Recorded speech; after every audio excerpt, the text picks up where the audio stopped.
Matapos talunin ng Team USA ang Team Canada, ay pinatikim din ng Serbia ang France sa kanilang lakas para patunayan na isa rin sila sa best teams nakakatakutan sa Olympics at maaaring maging balakid sa Team USA tungo sa gintong medalya. Pero kakayanin kaya ng Serbia ni Nikola Jokic na talunin at ilaglag ang Team USA sa paparating na Paris Olympics?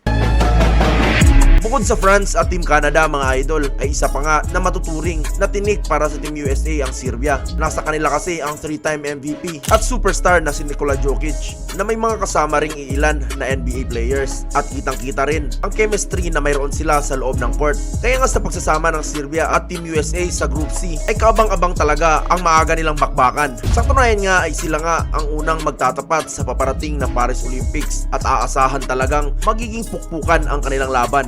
Pero sino-sino nga ba mga idol ang mga players na bumubuo sa Serbia at may palagba talaga sila sa Team USA? Una na nga dyan ay ang The Joker na si Nikola Jokic na tinuturing ng ilan bilang best player ngayon sa NBA na hindi mo naman mapagdududahan dahil kakapanalo lang ito ng kanyang ikatlong MVP.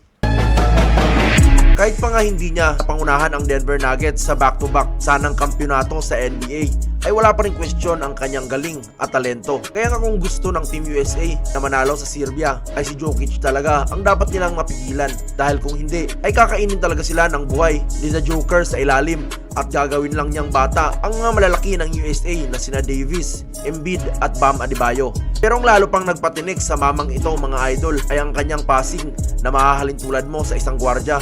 Kahit sentro ito ay okay lang na sa kanya umikot ang buong opensa ng Serbia dahil sa galing niyang playmaker.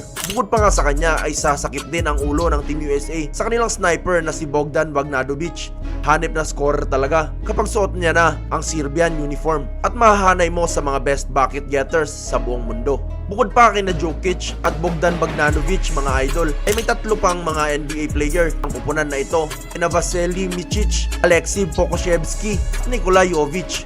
Siguradong magiging malaki ang role ng tatlong ito para sa success ng Serbia sa Olympics. Si Micic nga ay isang pass first guard na malamang makatulong ni Jokic sa pagtitipon ng opensa habang ang dalawang forwards na si Nikola at Alexei ay mga tirador sa labas. Pero bagamat malalakas ang kanilang individual players mga idol, mas nabubuhay talaga ang Serbia sa kanilang team play. May chemistry nga kasi sila mula sa pagsasama-sama nila ng ilang taon, kaya naman may amuyan na talaga sila sa court. Ang maganda pa sa kanilang lahat ay walang madamot sa bola na maski kanilang best player na si Jokic ay nakilala talaga sa kanyang passing.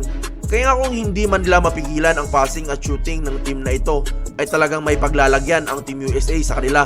Magiging sobrang bigat ng trabaho ni Anthony Davis, Joel Embiid at Bam Adebayo at maski si LeBron James para mapigilan ang buong opensa ng Serbia. Ang apat kasing ito ang posibleng i-match ni Steve Kerr kay Jokic at kung magawa nilang maski mapigilan ito, malaki na ang tsansa nila na matalo ang Serbia. Pero alam naman natin kung gaano kadelikado itong si Jokic. Kahit pa dikit na sa kanya ang depensa, ay sa huli nasushoot niya pa rin ang bola. At kung magsunod-sunod nga ang swerte ng Serbia, panigurado na may kalalagyan talaga ang Team USA sa kanila. So, sa tingin nyo ba mga idol, kaya ba ng Serbia ang Team USA? O makakabawi na sa unang pagkakataon si LeBron kay Jokic? Comment down below.